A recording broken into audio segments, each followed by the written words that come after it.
네, 반갑습니다. 이정입니다. 그럼 이런 국가보안법이 만들어졌을 때 과연 반대 의견은 없었을까요? 그리고 폐지하려는 중간중간에 어떤 시도들은 있었던 것으로 기억은 되는데 왜 실패했던 것일까요? 실패하고 나서는 어떤 상황이 벌어졌던 것일까요?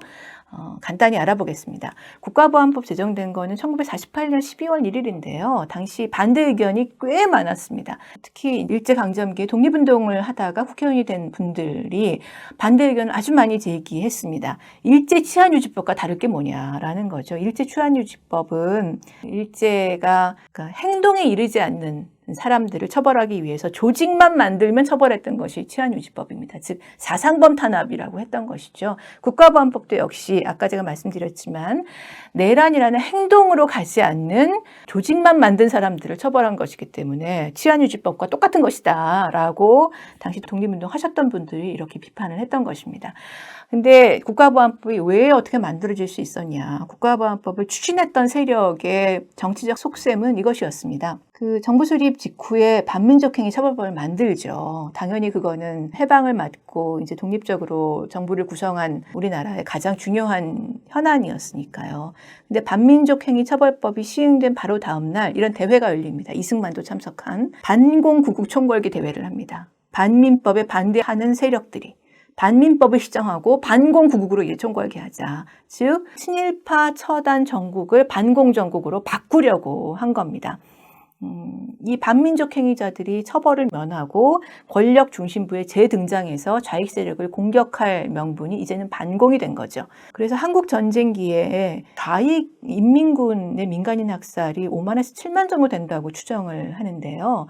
근데 군경과 우익의 학살은 20에서 30만 명 정도로 추정이 됐습니다. 그중에 한 10만 명 정도는 국가보안법 체제에서 만들어진 이른바 국민보도연맹, 그 보도라는 건 뉴스가 아니고 미디어가 아니고 보호해서 이끈다라는 보도입니다. 국민보도연맹 10만 명 정도가 학살당했다고 하고요.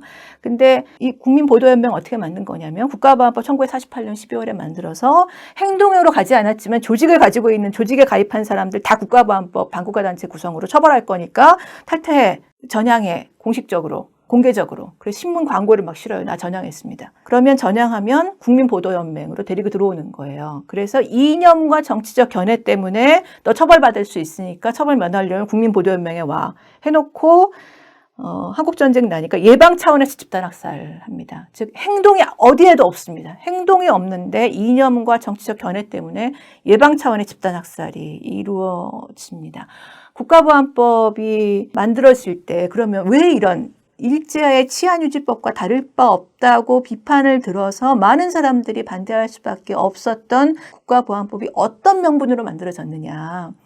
그거는 비상시기 비상조치다. 지금 새로 정부 수립하고 초기인데 너무 혼란스럽고 막 내전 같은 게 벌어질 것 같고 이러니까 비상조치다. 비상시의 탄원이다. 이렇게 얘기를 했어요.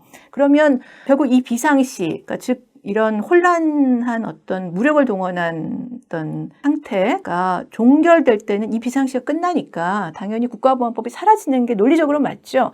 그래서 그 김병로 대법원장이 당시에 법전편찬위원장을 겸했는데 53년에 국가보안법은 비상으로 해서 임시 제정한 거다.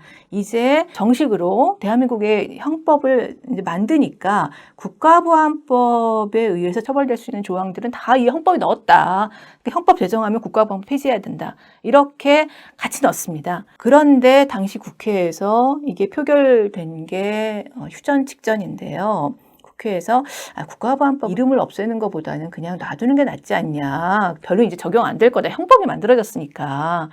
라고 하면서 표결을 했는데 100명이 투표를 했는데 기권이 90명이 넘었습니다. 즉 대부분 국회의원들이 미적미적하면서 그냥 잘 모르겠어. 기권하다 보니 그냥 국가보안법이 남아있게 된 겁니다. 근데 이렇게 남아있게 된 국가보안법은 그 다음에 어떻게 바뀌냐면 그 다음에는 적용 안 되는 걸로 갔던 게 아니고 이전에는 비상시기의 임시조치법으로 만들어졌잖아요. 그리고 조직을 처벌했잖아요. 근데 이제는 이렇게 살아남은 국가보안법은 비상시기 아니고 평상시에도 적용되는 법률이 됩니다. 그리고 이전에는 조직 구성을 처벌했잖아요. 이제는 조직을 만들지 않은 말까지 처벌합니다. 조직에 이르지 않아도 처벌합니다. 이렇게 처벌 범위를 확대했습니다. 그것이 이승만 정권 때 58년 개학, 그리고 박정희 쿠데타 이후에 반공법 제정, 그리고 전두환 정권 시절에 반공법을 국가보안법으로 흡수하는 것까지를 포함해서 사상과 표현에 대한 전면적인 규제가 점점 더 강화됩니다. 그래서 간단히 정리하시면 형법상 내란죄는 폭동이라는 행동에 대한 처벌이고요. 그럼 행동이니까 처벌해야죠. 예, 가능합니다. 그런데 제정 당시 국가보안법은 이 행동에 이르지 않는 조직을 구성한 것을 처벌했고요. 그래서 이 조직을 구성한 거는 행동에 이르지 않았기 때문에 그냥 사상에 대한 처벌인 거다라고 비판을 독립운동가들이 했던 거죠. 근데 58년 이후에는 조직에 이르지 않은 말도 처벌하는 것이 됩니다. 즉 처벌할 필요성이 있는 행동의 사전을 처벌하게 된 거죠. 그래서 결국 국가보안법은 사상에 대한 처벌이다라고 볼 수 있습니다. 첫 번째 실패, 즉 폐지가 첫 번째 실패된 이후 53년 이후에 어떤 일이 벌어졌냐. 단적인 예인데요. 보도연맹원 학살 당시에 아내를 잃은 그 대구의 한 의사 선생님이 계셨어요. 이분이 이제 학살 당하고도 아무 말을 할 수가 없는 상태에 있다가 60년 4.19 직후에 그 대구 경북 지역의 피학살자 유족회를 조직해서 유골 발굴 작업을 합니다. 그런데 박정희 쿠데타 이후에 바로 다음 날 북한 활동을 찬양 고무 동조했다라는 혐의로 구속이 돼서 사형 선고를 받고 10년간 복역을 합니다. 이분이 지금 사진에 나와 있는 거는 거의 50년이 지나서 재심을 신청하셔서 무죄 선고를 받으셨는데요. 당시에 그 법원에서 재심을 신청한 가족분께서 그 돌아가신 분이 교도소 안에서 바발로 이 글을 쓴 겁니다. 죽은 무덤 없는 아내와의 애정 때문에 사형수가 되었다라는 글을 남기신 거예요. 그러니까 피해를 호소하는 것조차 북한을 찬양하는 것이 되었던 것이 첫 번째 기회가 실패한 이후에 우리 국민들이 겪어야 했던 현실이었습니다. 첫 번째 실패 이후에 나타났던 또 하나의 양상인데요. 피카소를 찬양하면 반공법 위반이다. 60년대에 있었던 실제 판결입니다. 처벌을 받았습니다. 위에 있는 건 그 피카소가 공산당을 선전했다라고 하는 한국에서의 학살이라는 작품입니다. 얼마 전에 70년 만에 우리나라에 와서 전시를 했는데요. 이렇게 입건되셔서 처벌받으신 분은 크레파스 회사 사장님이신데요. 크레파스 이름을 피카소 크레파스라고 지은 거예요. 그래서 반공법 위반이 됐습니다. 피카소가 공산당 화가라고 해서. 여기에 대해서 이런 비판이 가해졌습니다. 인류 역사상 인구 4천만의 나라가 이처럼 세계 인구의 절반에 상당한 인구 20억의 반국가 단체 구성원을 만들어서 대결하는 나라가 있을까? 소련, 중공, 당시 중공이라고 했으니까요. 여기가 다 반국가 단체라고 본 것이죠. 자, 폐지의 두 번째 기회는 언제 왔느냐면 1990년경에 냉전 해체 시에 왔습니다. 즉 국가보안법은 1948년에 만들어질 때 두 가지의 배경이 있었던 겁니다. 첫 번째 배경은 비상시기라는 정부 수립 직후라는, 그리고 무력 충돌이 가까이 와 있는 상태, 이게 비상시기라는 하나가 있었고, 또 하나는 전 세계적인 냉전이라는 배경이 있었죠. 근데 이 첫 번째 배경, 비상시기라는 건 1953년에 없어졌는데 그때 우리가 국가보안법 폐지 못한 거고, 두 번째 배경은 1990년경에 냉전이 전 세계적으로 해체되면 되게 됩니다. 이때 국가보안법을 폐지할 수 있는 기회가 오죠. 즉 중국 소련과 이제 수교를 하게 되고요. 그리고 그러면서 정부가 1990년에는 광복 45주년이다. 그러니까 5일 동안 민족 대교류 할게. 그때 북한 체제 찬양 고무 동조 이런 거 처벌 안 할게. 자유스럽게 왔다 갔다 하자. 이런 제안까지 할 정도로 국가보안법이 폐지될 수 있는 가능성이 열렸습니다. 남북이 유엔 동시가입을 했고 남북 기본합의서도 채택이 됐고요. 근데 이런 상황에 이제 그리고 국가보안법의 모순이 드러나기 시작하는데, 즉 공산권 나라들 그리고 북한하고 이제 교류가 시작되면서 89년 1월 달에 정주영 현대그룹 명예회장이 방북을 해요. 그래서 공동사업을 논의하고 옵니다. 몇 달 후에는 문익환 목사님이 같은 기관의 초청으로 방북을 해서 김일성 주석을 만납니다. 두 가지의 행동에 대해서 당시에 누구는 처벌하고 누구는 처벌을 안 해?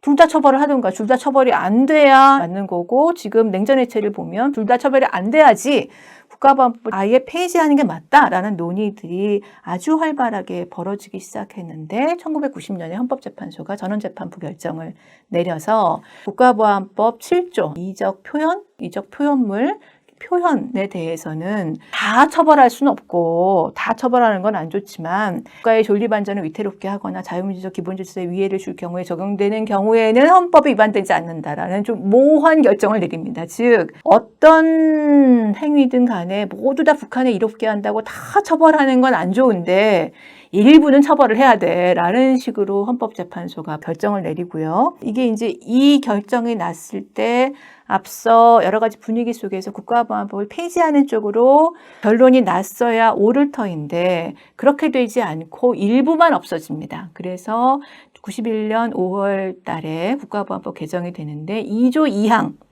7조 2항, 즉 공산계열 노선에 따라 활동하는 국내외의 결사 또는 집단도 반국가 단체로 본다는 조항만 빠집니다. 즉 소련과 중국에 대해서는 이제 찬양해도 돼, 좋다고 해도 돼.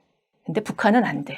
인 겁니다. 네. 두 번째 실패 이후의 변화는 어떻게 됐냐면 91년에 남북대화가 이제 본격적으로 당국 간 시작됐잖아요. 그러니까 그 이후에는 반국가 단체를 구성했다는 이유로 처벌하는 규정은 91년 이후에는 실제로는 북한의 지도자나 북한의 간부들에 대해서 적용되지 않습니다. 주민들에 대해서도 거의 적용 사례가 없습니다. 그 이후에는 7조 위반 사건이 대다수를 이룹니다. 즉 반국가 단체 규정이 국가보안법의 핵심인데요. 이게 북한을 구성하는 사람들을 끌어가는 사람들을 처벌하는 조항으로 활용되지 않고 이제는 북한에 뭔가 찬양하는 듯한 이야기를 한 대한민국 국민을 처벌하기 위한 전제로 작동하는 겁니다. 그래서 국가보안법의 주 기능이 대한민국 국민 가운데 내부의 적을 색출하고 말을 금지하는 것으로 바뀌는 거죠. 그래서 두 번째 실패 이후에 나온 대표적인 사례가 이런 그림이 국가보안법 위반으로 처벌이 됐는데요. 이 그림은 유엔 자유권규약위원회에도 갔습니다. 그래서 유엔 자유권규약위원회는 이 그림에 대한 국가보안법 위반 판결이 국제인권규약 위반이고 7조는 폐지해야 된다는 일관된 입장들을 이후에 보이고 있는데요. 신학철 작가의 모내기입니다. 신학철 작가가 89년에 기소가 됐는데 91년 개정된 국가보안법의 논리에 따라서 대법원 판결은 났습니다. 대법원은 유죄로 판결을 했고요. 유죄의 취지는 이게 북한 주장 연방제 통일 같다는 건데 결국 그 논리는 뭐냐면 이 그림의 아랫부분, 남쪽 부분에는 쓰레기도 많고 농부들이 힘이 들고 그렇고 위쪽 부분은 노래하고 춤추고 논다. 그래서 북을 찬양한 거다는 얘기입니다. 복숭아도 달려있고. 이 사건은 여전히 지금 유죄인 채로 지금 남아 있습니다.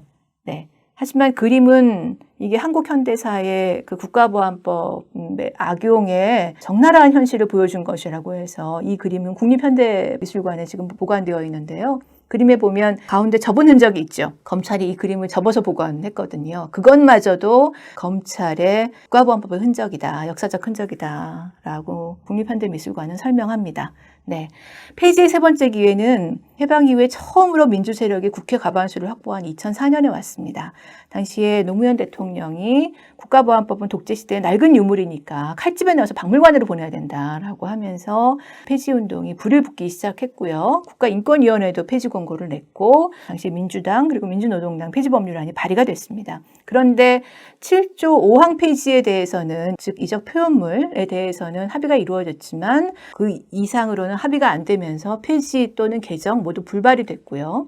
근데 잘 기억 못 하실 텐데 2005년 4월 달에 당시 한나라당이 국가보안법 개정법률안을 냈어요. 그 개정법률안에 보면 중요한 7조 1항 가운데 찬양고무 동조를 없앤다거나 5항 가운데 소지 운반 취득 없앤다거나 불고지죄, 특별 형사소송 절차 규정, 상금 지급 이런 거 없애는 규정이 들어 있었어요. 하지만 이미 2004년 12월에 열린우리당 이 국가보안법 폐지를 추진하다가 성공하지 못한 채로 그 이후에 지지율이 굉장히 떨어지면서 이런 개정, 한나라당이 발의한 내용의 개정조차도 이루어지지 못한 채로 결국 지금까지 그대로 남아있게 된 겁니다. 그리고 그 세 번째 실패 이후에 정권이 바뀌면서 이명박, 박근혜 정부 시절에 좌파들이 북한 지령을 받고 움직인다. 종북 세력이 종북 정권 수립하려고 한다라고 하면서 종북 공격이 굉장히 강하게 사회적으로 이어지고 국민 여론도 종북 세력에 대해서 굉장히 혐오와 배제를 일상화하는 수준까지 악화되면서 어떤 결과가 빚어졌는지는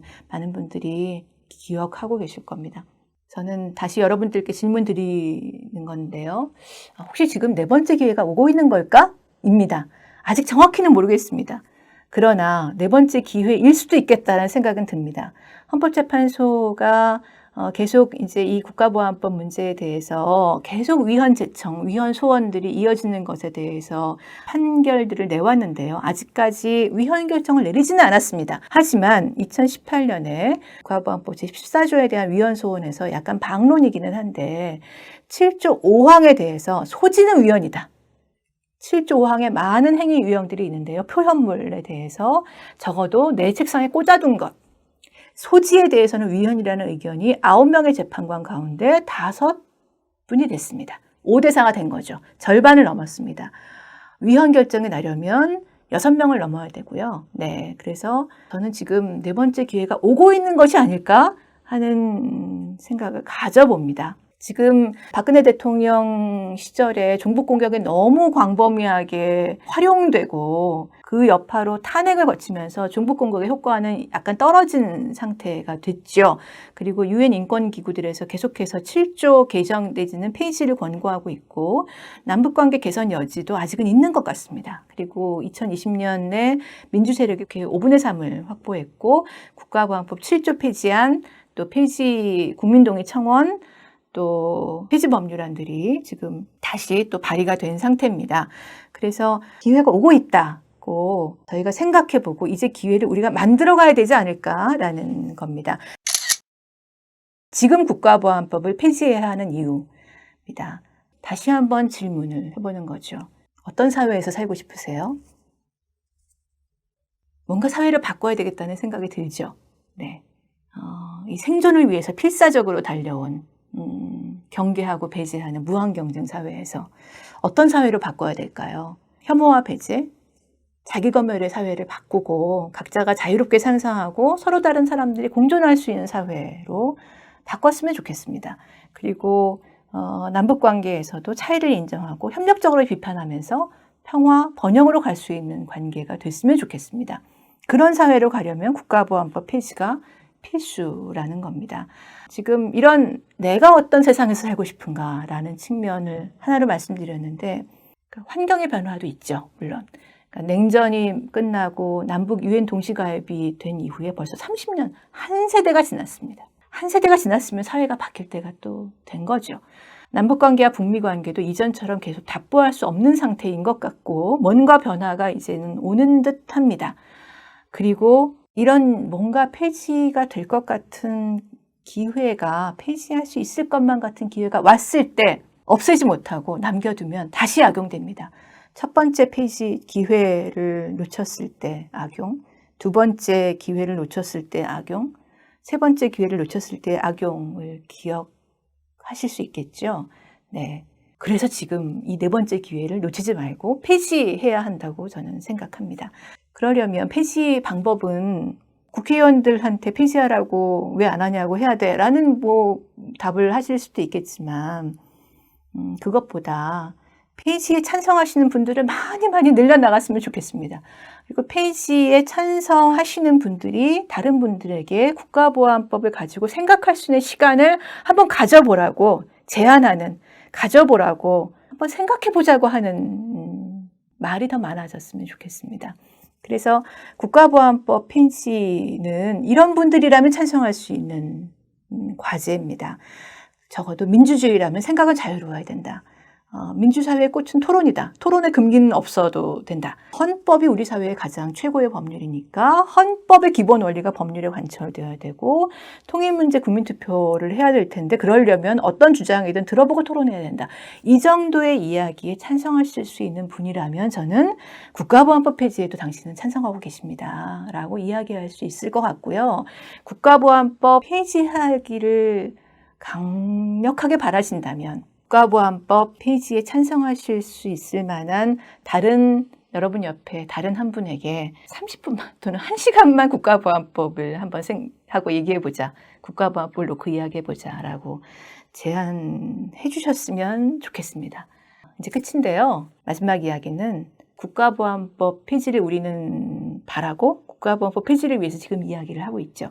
근데 기억하셔야 될 것은 국가보안법 폐지가 끝이 아니라는 겁니다. 즉, 국가보안법 폐지로 혐오의 뿌리를 우리가 걷어낸다고 할지라도 그 혐오라는 것은 언제든 다른 피해자를 찾아서 다른 소수자를 차별하고 배제하는 새로운 혐오법제로 만들어질 위험이 있다는 겁니다. 국가보안법이 있기 전에는 그냥 법 없이도 민간인 학살을 했고요. 국가보안법이 만약에 없어진다고 하면, 우리가 없앤다고 하면 그 이후에 또 다른 어떤 명분으로 혐오와 배제는 피해자를 찾아서 법으로 만들어질지 모릅니다.